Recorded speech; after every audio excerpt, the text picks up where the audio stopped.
El camino del sabio en acción. Era una mañana como cualquier otra cuando Daniel, un joven analista en una empresa ocupada, abrió su cuaderno y escribió una frase que había leído la noche anterior: el plan de los diligentes conduce a la abundancia, pero la prisa excesiva solo trae pobreza. PR 21,5. Esa idea lo perseguía. Vio a colegas exhaustos, persiguiendo resultados inmediatos, mientras que otros, más serenos, parecían cosechar resultados sin tanto alboroto. Daniel decidió observar. Y, poco a poco, se dio cuenta de que los principios más antiguos del libro de Proverbios, ese conjunto de sabiduría práctica transmitida durante milenios, tenían el poder de transformar no solo las vidas, sino el trabajo de quienes los aplicaban. Lo primero que absorbió fue diligencia. No se trataba de trabajar sin parar, sino de hacer cada tarea con excelencia, como quien construye una casa sobre roca. La mano perezosa empobrece al hombre, pero la mano del diligente enriquece. PR 10,4. Comenzó a priorizar lo que realmente importaba, eliminando distracciones, y pronto sus informes ganaron protagonismo. Luego vino la humildad. En una reunión tensa, cuando un colega hizo mal un cálculo importante, Daniel podría haberlo señalado públicamente para promocionarse. En cambio, se acercó más tarde y le ofreció ayuda. El orgullo solo engendra discusiones, pero la sabiduría está en los que siguen el consejo. PR 13,10. La confianza que se ganó de ese colega le abrió puertas que la ambición nunca habría alcanzado. También aprendió el valor de las palabras. En un correo electrónico mal redactado, casi con ironía, recordaba: la respuesta amable quita la ira, pero la palabra dura excita la ira. PR 15,1. Reescribió el mensaje con claridad y respeto, y lo que podría haber sido un conflicto se convirtió en una asociación. Con el tiempo, Daniel comprendió que la integridad era su mayor activo. Cuando un cliente ofreció un atajo cuestionable para cerrar un trato, se echó atrás. El señor aborrece las balanzas deshonestas, pero se deleita en las pesas exactas. PR 11,1. A largo plazo, su reputación como hombre íntegro atrajo oportunidades que el dinero fácil nunca podría comprar. También comenzó a invertir en aprendizaje. Mientras otros se quejaban de la formación obligatoria, Daniel los veía como tesoros. El que es sabio de corazón acepta los mandamientos, pero el que es necio de labios se arruina. PR 10,8. Cada libro, cada mentor, cada error analizado lo prepararon más para mayores desafíos. La paciencia fue otra lección. En un proyecto que no parecía avanzar, podría haberse dado por vencido o forzado soluciones apresuradas. Pero recordó: el que tiene paciencia prospera mejor que el que es orgulloso. PR 16,32. Esperó el momento adecuado, ajustó detalles y el resultado superó todas las expectativas. Daniel también se dio cuenta de que el trabajo en equipo no era solo un cliché. El hierro se afila con el hierro, y el hombre con su amigo. PR 27,17. Comenzó a valorar las aportaciones de los demás, a escuchar más que hablar, y su equipo se convirtió en un ejemplo de sinergia. Aprendió a evitar deudas innecesarias, no solo financieras, sino emocionales y profesionales. El rico domina al pobre, y el que toma prestado es siervo del que presta. PR 22,7. Permanecer libre de compromisos que limitaban su libertad le permitió tomar decisiones más audaces y creativas. La generosidad también encontró espacio en su rutina. Cuando un pasante cometió un error que podría costarle su trabajo, Daniel intervino, asumió parte de la responsabilidad y ofreció capacitación. El que tiene compasión de los pobres, presta al Señor, quien le devolverá el beneficio. PR 19,17. Ese gesto no solo salvó una carrera, sino que creó un aliado leal. Entendió que el descanso era sagrado. En una cultura que glorificaba las noches en la oficina, Daniel pasaba las noches en casa, leyendo, reflexionando o simplemente descansando. De nada sirve levantarse temprano y acostarse tarde, trabajando duro para conseguir comida, porque Dios da el sueño a los que ama. PR 12,2. Tu producto. La actividad, irónicamente, aumentó. La disciplina emocional fue otro pilar. En los días de presión, cuando la tentación de explotar era grande, respiraba profundamente y recordaba: es mejor ser paciente que guerrero, es mejor dominar el espíritu que conquistar una ciudad. PR 16,32. Su tranquilidad en las crisis le convirtió en un equilibrio para el equipo. Daniel también empezó a celebrar pequeñas victorias. En lugar de limitarse a esperar grandes hitos, reconoció cada progreso, cada objetivo alcanzado. El corazón alegre es un buen remedio, pero el espíritu triste seca los huesos. PR 17,22. Esta actitud contagiosa mejoró el ambiente en el trabajo y atrajo más éxito. Aprendió a confiar en el proceso, incluso cuando los resultados tardaban en llegar. Confía en el Señor con todo tu corazón y no te apoyes en tu propia prudencia. PR 3,5. No significaba pasividad, sino la certeza de que el trabajo bien hecho, combinado con la fe, traería cosechas en el momento adecuado. Finalmente, Daniel entendió que el verdadero éxito no se medía solo por los puestos o salarios, sino por el impacto que su vida tenía en los demás. El hombre bueno deja herencia a los hijos de sus hijos. PR 13,22. Su influencia fue más allá de los números, fue un legado de integridad, sabiduría y generosidad. Años más tarde, cuando Daniel miró hacia atrás, vio que esos principios, simples, antiguos, pero profundos, habían moldeado no solo su carrera, sino también su carácter. Y aunque muchos todavía buscaban fórmulas mágicas para el éxito, él sabía que la verdadera transformación comenzaba cuando uno decidía vivir, todos los días, como un hombre sabio. Los años habían grabado líneas suaves en el rostro de Daniel, pero sus ojos mantenían el mismo brillo sereno de alguien que había aprendido a ver más allá de las apariencias. La empresa que alguna vez había sido solo un sueño ambicioso ahora estaba prosperando, no por casualidad, sino por el cultivo diario de valores que muchos consideraban obsoletos.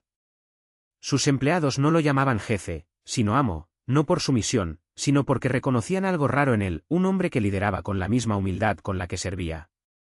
Una mañana, mientras caminaba por los pasillos de la sede, Daniel se detuvo frente a un cuadro que no había estado allí antes. Era un cuadro sencillo, casi ingenuo, un campo arado bajo un cielo anaranjado, con un único árbol frondoso al fondo. Al lado, un cartel de madera con la inscripción, «La tierra no miente». Sonrió al reconocer la letra de su hijo menor, Elías, quien a los 17 años ya había heredado no solo el gusto por los negocios, sino una pasión por el simbolismo que hablaba directamente al alma. ¿Te gustó? Elías apareció a su lado, con las manos todavía manchadas de tinta. Pensé que se adaptaba al lugar. Cabe más de lo que crees, respondió Daniel colocando su mano en el hombro de su hijo. Hace 30 años miré un campo como este y solo vi trabajo. Hoy veo una lección. Y Laiche no preguntó cuál. Sabía que su padre no le daría respuestas ya preparadas, sino que le invitaría a descubrirlas. Así enseñaba Daniel, no con sermones, sino con preguntas que hacían pensar a los demás. Como aquella tarde en que llevó al niño, que entonces tenía 12 años, a conocer al viejo Seixas, el cuidador que había cuidado las tierras de la familia durante décadas. ¿Por qué nunca se siembra más de lo que la tierra puede dar? Había preguntado Elías, curioso, mientras veía al hombre sembrar con las manos callosas. Porque la tierra tiene memoria, muchacho, había respondido Seixas, sin quitar la vista del surco. Si la obligas, se cansa. Si lo respetas, te alimentará durante generaciones. Daniel nunca había olvidado la expresión de Ilaiche ese día, una mezcla de admiración y revelación, como si el niño hubiera comprendido de repente que la vida no era una carrera, sino un ciclo. Ahora, mientras observaba a su hijo limpiar sus pinceles en el estudio improvisado en la parte trasera de la casa, Daniel sentía el suave peso de la responsabilidad. Ya no trabajaba solo para él, sino para los que vendrían después. La empresa creció, pero su mayor orgullo no fueron los contratos firmados o los premios en las paredes, sino las decisiones que tomó cuando nadie miraba, la vez que devolvió el cambio extra que le dio un cliente distraído, el empleado que mantuvo su trabajo incluso durante la crisis, porque sabía que estaba manteniendo a 3 hijos, las horas pasadas escuchando a un joven interno inseguro, cuando podría estar cerrando un trato millonario. ¿Padre? La voz de Miriam, su hija mayor, lo sacó de sus reflexiones. Sostenía un sobre amarillento con la letra temblorosa de su abuela. Encontré esto entre las cosas de la abuela. Es para ti. En su interior, una hoja de papel de arroz con un proverbio escrito con tinta: el bambú que se dobla con el viento no se rompe. El hombre que aprende a ceder en el momento adecuado no pierde su fuerza, solo la dirige. En la esquina, un dibujo rudimentario de un bambú doblado por una tormenta, firmado por su madre, años antes de que ella falleciera. Daniel cerró los ojos por un momento. Recordó la última vez que vio esas manos frágiles trazando letras firmes, mientras ella le decía, hijo, el éxito no es una línea recta. A veces hay que dar vueltas y vueltas para llegar a donde Dios quiere que estés. Esa noche, mientras la lluvia golpeaba suavemente las ventanas de la biblioteca, Daniel abrió su desgastado cuaderno de cuero y escribió otro principio, esta vez, no para él, sino para aquellos que vendrían. No temas a las tormentas, ni a las estaciones secas. Planta incluso cuando el suelo esté duro. Confía en lo que no se ve. Y recuerda, la mejor herencia no es la que dejas atrás, sino la que la hace brotar en el corazón de los demás. Cerrar el cuaderno fue como sellar una alianza silenciosa con el futuro. Afuera, la tormenta se estaba enfriando, y entre las nubes desgarradas, una estrella brillaba insistentemente, como un recordatorio de que, al final, la luz siempre encuentra su camino. La estrella parecía palpitar en el cielo, como si supiera que Daniel todavía tenía una última tarea esa noche. Guardó el cuaderno en el cajón de su escritorio, donde el olor a madera envejecida se mezclaba con el perfume de las páginas amarillentas. Al cerrar el cajón, sus dedos rozaron un sobre olvidado entre los libros de contabilidad. No había ninguna dirección, solo su nombre escrito a mano, con una letra que reconoció de inmediato, era la de su padre. El papel estaba amarillento, pero la tinta seguía clara, como si las palabras hubieran sido escritas el día anterior.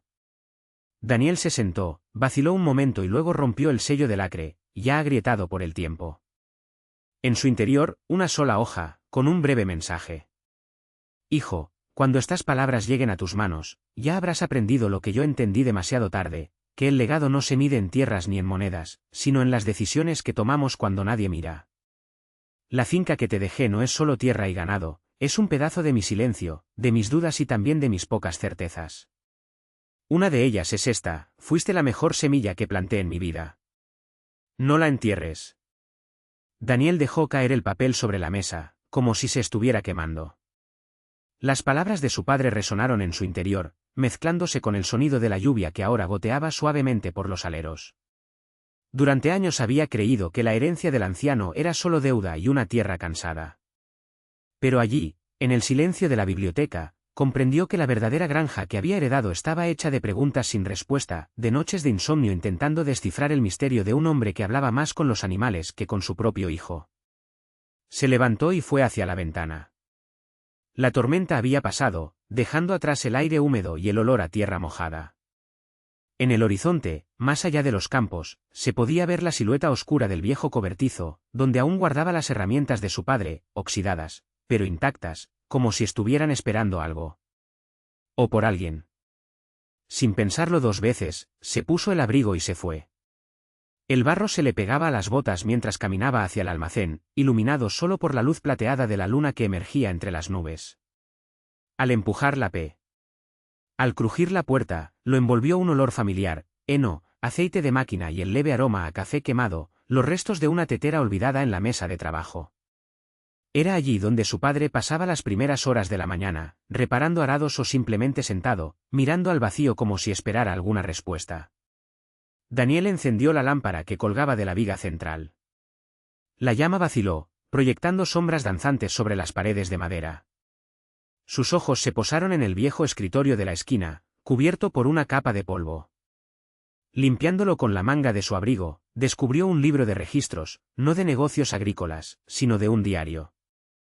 Las páginas estaban llenas de la fina letra de su padre, notas que iban más allá de los precios de las cosechas y el ganado.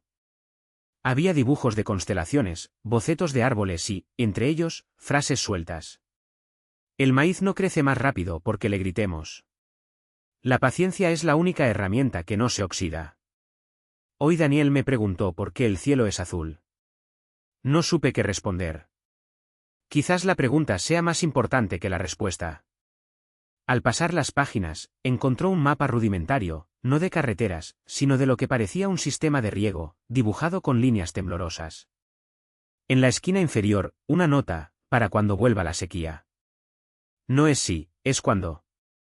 Y debajo, en letras más grandes, casi como un grito silencioso, perdóname por no mostrarte esto antes. Daniel estaba sentado en el banco, con el peso del diario en las manos. Entonces comprendió que la finca nunca había sido una carga, sino una invitación. Una invitación a descubrir, a equivocarse, a aprender que la tierra no puede ser dominada, se puede aprender a escucharla. Y que su padre, a su manera ruda, había tratado de enseñárselo toda su vida, no con palabras, sino con gestos, la forma en que acariciaba el cuello de los caballos antes de montarlos, como esperaba el momento adecuado para sembrar, como miraba el horizonte como si viera algo más allá de lo que los ojos podían alcanzar. Cerrar el diario fue como cerrar un ciclo. Pero al hacerlo, notó que una hoja suelta había caído al suelo. Era una nota, fechada unos meses antes de la muerte de su padre. Hijo, si estás leyendo esto es porque finalmente llegaste aquí. No es demasiado tarde. Nunca lo es. La tierra espera. Y yo también. Daniel guardó la nota en su bolsillo, cerca de su corazón. Al salir del almacén, el cielo ya anunciaba el amanecer, pintando las nubes de tonos rosas y naranjas. Respiró hondo y sintió que el aire frío llenaba sus pulmones. Ya no había dudas sobre qué hacer. A la mañana siguiente, cuando llegaron los trabajadores, encontraron al patrón ya en el campo, con las botas clavadas en el suelo y las manos sucias de barro.